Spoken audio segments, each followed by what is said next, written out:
Hi అండి, అందరికీ నమస్తే. నా పేరు Chandini and welcome back to tan sisters YouTube channel. So ఈరోజు స్టార్ ట్రేడింగ్ టాపిక్ ఏంటంటే, మీ పార్ట్నర్ అసలు మీ గురించి, మీ రిలేషన్షిప్ గురించి ఏమనుకుంటున్నారు, ఏం ఫీల్ అవుతున్నారు అనేది చెప్పబోతున్నాను. సో ఎక్కడ స్కిప్ చేయకుండా కంప్లీట్గా వినండి. అండ్ వీడియో చూస్తున్న వారు ఎవరైనా సబ్స్క్రైబ్ చేసుకోకుండా ఉన్నట్లయితే ప్లీజ్ సబ్స్క్రైబ్ కూడా చేసింది. నేను చెప్పబోయేది జనరల్ ట్రేడింగ్ కాబట్టి మీకు 50 to 80% అయినా తప్పకుండా రెజనేట్ అవుతుంది. ఇన్ కేస్ రెజనేట్ అవ్వని పాయింట్స్ వస్తే ఆ పాయింట్స్ని స్కిప్ చేసేయండి. And tarot timeless and generals కూడా. సో మీరు ఈ వీడియోని ఎప్పుడు చూసినా పర్వాలేదు, మీరు ఫీమేల్ అయినా చూడొచ్చు, మేల్ అయినా చూడొచ్చు. మీకు కనుక పర్సనల్ రీడింగ్స్ కావాలి అనుకుంటే స్క్రీన్ మీద కనపడుతున్న నెంబర్కి తప్పకుండా వాట్సాప్ చేయండి. ఇంకెందుకు ఆలస్యం రీడింగ్లోకి వెళ్ళిపోదాం. యూనివర్స్ ఈ వీడియో చూస్తున్న మా వ్యూవర్స్ పర్సన్ రిలేషన్షిప్ గురించి ఏం ఆలోచిస్తున్నారు అండ్ మా వ్యూవర్స్ గురించి ఏమనుకుంటున్నారో తెలపండి. Universe please provide message for my collective regarding the partners thoughts. Me person అయితే ఎమోషనల్గా చాలా డిస్టెన్స్గా ఫీల్ అవుతున్నారంట. మీతో ఒక మంచి బాండింగ్ లేదు అన్నట్టు, ఒక సాడ్ ఫీలింగ్తో ఉన్నట్టు తెలుస్తుంది. అండ్ డిస్సాటిస్ఫైడ్గా కూడా ఉన్నారు, సాటిస్ఫాక్షన్ లేదంట. మీ ప్రజెంట్ రిలేషన్షిప్ గురించి ఒక సాటిస్ఫాక్షన్ కొంచెం కూడా అనిపించట్లేదు, ఒక కరెంట్ స్టేట్ ఆఫ్ రిలేషన్షిప్ గురించి. అండ్ ఎలా ఫీల్ అవుతున్నారంటే ఏదో మిస్ అవుతుంది మీ రిలేషన్షిప్లో. Maybe love or caring or respect, understanding.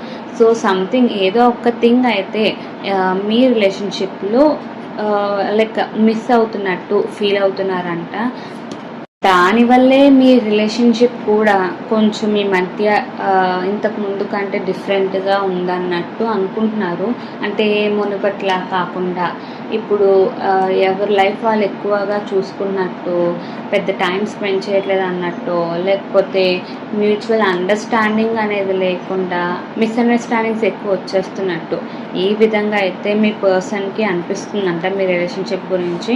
వారి లైఫ్లో కూడా ఏదన్నా కోరిక కోరుకున్నారు, అది వెంటనే జరిగిందంటే మీరేనంట. అంటే మీరు వారికి దక్కాలని కోరుకున్న కోరిక చాలా ఫాస్ట్గా జరిగింది అండ్ అంతే హ్యాపీగా కూడా ఉన్నారు. మీరు వారి లైఫ్లో ఉన్నందుకు మీ వల్ల వారికి వారి లైఫ్లో హ్యాపీనెస్ అనేది కూడా ఉంటుందని వారికి అనిపిస్తుంది. ఇంకా సక్సెస్ అనేది వారికి ప్రతిదీ మీ వల్ల మంచి జరుగుతుందని అయితే మాత్రం అనుకుంటున్నారు. అంత పాజిటివ్గా అయితే యాజ్ ఏ పర్సన్గా మిమ్మల్ని వారు ట్రీట్ చేస్తున్నారు, ఫీల్ అవుతున్నారంట.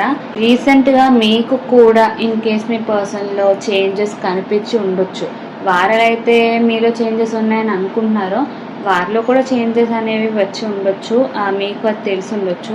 అది కేవలం వారి పర్సనల్ లైఫ్లో ఆర్ మీ రిలేషన్షిప్కి సంబంధించి రెస్పాన్సిబిలిటీస్ అనేవి ఎక్కువ అయిపోవడం వల్ల చాలా ఒత్తిడిగా, బర్డెన్గా అయితే ఫీల్ అవుతున్నారంట.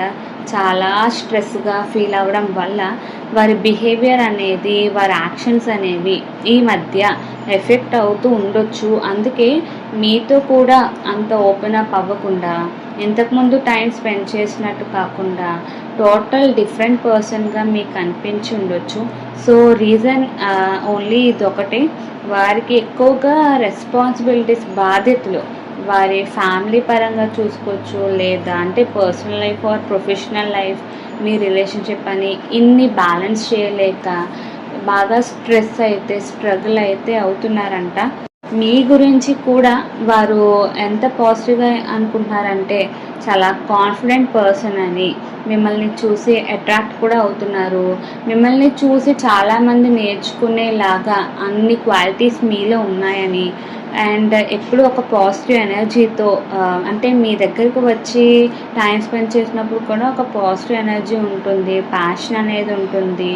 అండ్ ఇండిపెండెంట్ పర్సన్, అంటే ఎవరి మీద మీరు ఆధారపడకుండా స్ట్రాంగ్గా మీరు అనుకుంటున్న ప్రతిదీ కూడా మీరు ఫుల్ఫిల్ చేసుకునే ఒక క్యాపబిలిటీ, సత్తా అనేది మీలో ఉన్నట్టు. అంటే ఎవరి హెల్ప్ మీరు తీసుకోకుండా, మీరు చాలా, అంటే ఈవెన్ మీ పర్సనల్ హెల్ప్ కూడా మీరు ఎప్పుడు తీసుకోకుండా మ్యాథ్స్ మీ అంతటి మీరే రిజాల్వ్ చేసుకొని లైక్ అలాగా మీ లైఫ్ని లీడ్ చేసుకునే పర్సన్ అని మీ పార్ట్నర్ అయితే అనుకుంటున్నారు. మీతో మాత్రం ఇన్ కేస్ ఎప్పుడన్నా ఒక ఎమోషనల్ కమ్యూనికేషన్ చేయడానికి ఛాన్స్ వస్తే ఓపెన్గా ఉన్నారంట. అంటే మళ్ళీ ఎప్పుడో టైం అనేది వస్తుందా మీతో ఎలోన్ టైం ఎవరు లేకుండా మంచిగా పీస్ఫుల్గా టైం స్పెండ్ చేసే ఆ ఎన్వైరన్మెంట్ ఎప్పుడు క్రియేట్ అవుతుంది. అప్పుడు ఓపెన్ అప్ అయ్యి ప్రతిదీ మీతో షేర్ చేసుకోవచ్చు, వారి ఫీలింగ్స్ అయి ఉండొచ్చు. సో ఆ విషయాన్ని మాత్రం ఒక క్యూరియాసిటీ కనిపిస్తుంది. ఎప్పుడెప్పుడు మీతో మళ్ళీ టైం స్పెండ్ చేయొచ్చు, ఎవ్వరు ఉండకుండా, డిస్టర్బెన్స్ అనేది ఉండకుండా ఓన్లీ మీరిద్దరు మాత్రమే ఒక ప్లేస్లో టైం స్పెండ్ చేస్తూ మాట్లాడుకోవచ్చు ప్రతిదీ.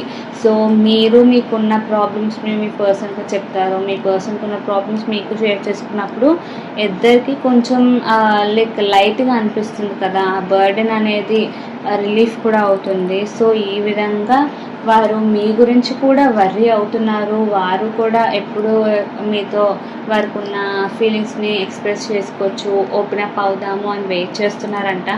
వారికి వారి లైఫ్లో ఎవరన్నా ఒక సపోర్టివ్ పర్సన్ ఉన్నారంటే మీరే ఫస్ట్ ప్లేస్. సో అందుకని మీతోనే షేర్ చేసుకోవచ్చు అని అనుకుంటున్నారు. వారి ఫ్రెండ్స్, ఫ్యామిలీ మెంబర్స్తో కూడా కాకుండా మీరే వారిని బాగా అర్థం చేసుకుంటారని కూడా అనుకుంటున్నారంట. అందుకేనేమో మీతోనే ప్రతిదీ కూడా షేర్ చేసుకోవాలి. ఎలాగా అంటే మీతో ఎలా షేర్ చేసుకున్నా మీరు వారిని ఏ విధంగా జడ్జ్ చేయకుండా అర్థం చేసుకునే ఒక గుణం మీలో ఉన్నట్టు వారైతే అనుకుంటున్నారు. మీ రిలేషన్షిప్ గురించి, మీ బాండింగ్ గురించి కూడా వారు చాలా పాజిటివ్గా ఫీల్ అవుతున్నారంట. అండ్ ఒక హోప్ కూడా ఉంది, ఒక ఫ్యూచర్ అనేది మీ ఇద్దరికి కలిసి కలిసి మీరు ఉండే ఫ్యూచర్ ఉంది అని ఈ విధంగా హోప్ అండ్ ట్రస్ట్ కూడా ఉందంట. మీ మీద ట్రస్ట్ ఉంది అండ్ మీ రిలేషన్షిప్ మీద కూడా ట్రస్ట్ ఉంది. మీరిద్దరూ చాలా అచీవ్ చేస్తారు లైఫ్లో, కలిసి ఎన్నెన్నో సాధించగలరు. మేబీ అవి మీ డ్రీమ్స్ అయి ఉండొచ్చు, గోల్స్ అయి ఉండొచ్చు, ఏదో ఒకటి అనుకుంటారు కదా మీరు అండ్ మీ పర్సన్. సో మీరిద్దరు కలిసి ఉంటే అది ఇంకా ఫాస్ట్గా జరుగుతుంది, తప్పకుండా అవుతుందని కూడా వారైతే ఒక పాజిటివ్ థింకింగ్తో ఉన్నారంట. బట్ ఒక డెసిషన్ తీసుకోవాలనేసరికి మాత్రం కన్ఫ్యూజన్ అనేది మీ పర్సన్కి ఎక్కువగా ఉంది. ఈ కన్ఫ్యూజన్ అనేది మీ పర్సన్లో ఉన్నట్టయితే ఇక్కడ క్లియర్గా 7 ఆఫ్ కప్స్ ద్వారా తెలుస్తుంది. ఏ డెసిషన్ అన్న తీసుకోవాలన్నా ఎలాంటి యాక్షన్స్ అనేవి, ఫస్ట్ ఎలాంటి స్టెప్స్ అనేవి తీసుకోవాలి, ఎలా యాక్షన్ తీసుకోవాలి, ఏ డైరెక్షన్ చూస్ చేసుకోవాలి అన్న ఆప్షన్స్ ఉంటే ఏ ఆప్షన్ చూస్ చేసుకోవాలని ఈ విధంగా మొత్తానికి కన్ఫ్యూజ్ అయితే అవుతున్నారు. ఒక అన్ష్యూర్తో ఉన్నారు, షూర్గా అయితే ఉండట్లేదంట. అందుకే ఒక కన్ఫ్యూజన్ వల్ల ఎస్పెషల్లీ మీ రిలేషన్షిప్లో డెసిషన్స్ కరెక్ట్గా తీసుకోవాల్సిన టైంలో మేబీ అప్పుడప్పుడు ఇలాగా రాంగ్ డెసిషన్స్ తీసుకోవచ్చు. ఓవరాల్గా అయితే మీ మధ్య ఒక స్ట్రాంగ్ ఎమోషనల్ కనెక్షన్ అయితే కనిపిస్తుంది. అండ్ మీ పర్సన్ కూడా ఒక న్యూ బిగినింగ్స్ అనేవి మీ రిలేషన్షిప్లో ఉంటాయని ఫీల్ అవుతున్నారు. మీ మధ్య ఒక డీప్ ఎమోషనల్ బాండ్ కూడా ఎప్పుడూ ఉంటుంది, అలానే కలిసి ఉండగలరని ట్రస్ట్ చేస్తున్నారు. ఒక హోప్ అనేది ఉంది అండ్ ఒక ఫ్రెష్ ఎమోషనల్ ఎనర్జీ కూడా కావాలని కోరుకుంటున్నారు. మీకు అంటే మీ రిలేషన్షిప్లో రెన్యూవల్ అయితే కావాలి, అప్పుడే మళ్ళీ ఫ్రెష్ స్టార్ట్ అనేది ఉంటుంది కదా. సో మళ్ళీ మీకు పాస్ట్లో ఉన్న గుడ్ మెమొరీస్ని రీక్రియేట్ చేద్దాము, హ్యాపీగా మీతో కలిసి ఉందాము. అండ్ పాస్ట్ డిసప్పాయింట్మెంట్స్ని, రీగ్రెట్స్ మీద మాత్రం ఎక్కువగా ఫోకస్ అయితే ప్రజెంట్ మీ పర్సన్ చేస్తూ ఉండొచ్చు. బట్ ఆ విషయాల వల్ల కొద్దిగా సాడ్నెస్తో అంటే ఎక్కువ బాధతో ఉండొచ్చు, ఆర్ ఏదో లాస్ అయిపోయినట్టు ఫీల్ అవుతూ ఉండొచ్చు మీ పర్సన్. బట్ ఆ విషయం నుంచి మాత్రం మూవ్ అవ్వడానికి వారైతే ట్రై చేస్తున్నారంట, ఎఫర్ట్స్ పెడుతున్నారు. అండ్ ఏ విషయం వల్ల మీ ఇద్దరి మధ్య ఎక్కువ గొడవ వచ్చిందని ఎక్కువగా థింక్ చేస్తున్నారు. సో అలాంటివి మళ్ళీ రిపీట్ అవ్వకుండా చూడొచ్చు కదా. అందుకని పాస్ట్లో ఎందుకు మీ ఇద్దరి మధ్య గొడవ అయింది, అసలు ఎక్కడి నుంచి స్టార్ట్ అయింది, ఎవరిది మిస్టేక్ అని ఈ విధంగా ప్రతిదైతే బాగా ఆలోచించి ఆ మిస్టేక్ అనేది మళ్ళీ అస్సలు రానివ్వకూడదు, చేయకూడదు, మళ్ళీ మీ ఇద్దరి మధ్య గొడవ అనేది రాకూడదని ఈ విధంగా కూడా పాజిటివ్గా థింక్ చేస్తున్నారు. సో ఎమోషనల్ ఛాలెంజెస్ అయితే మీ రిలేషన్షిప్లో మీ మధ్య రాకూడదు. ఎప్పుడు పాజిటివ్గా హ్యాపీ లైఫ్ని లీడ్ చేయాలి, ఒక అప్స్ అండ్ డౌన్స్ ఉండకుండా స్టేబుల్ లైఫ్ అయితే కావాలని మాత్రం చాలా ఎక్కువగా కోరుకుంటున్నారంట. అంతేనండి. ఇప్పుడు నేను చెప్పిన రీడింగ్ క్లెయిమ్ చేసుకోవాలని అనుకుంటే తప్పకుండా కామెంట్ సెక్షన్‌లో I claim it and thank you universe అని కామెంట్ చేయండి. మీకు పర్సనల్ రీడింగ్స్ కావాలనుకుంటే తప్పకుండా వాట్సాప్ చేయండి స్క్రీన్ మీద కనిపిస్తున్న నంబర్‌కి. వీడియో చూస్తున్న వారు ఎవరైనా సబ్స్క్రైబ్ చేసుకోకుండా ఉన్నట్లయితే ప్లీజ్ సబ్స్క్రైబ్ చేసేసి వీడియో నచ్చితే లైక్ కూడా చేయండి. Thank you for watching.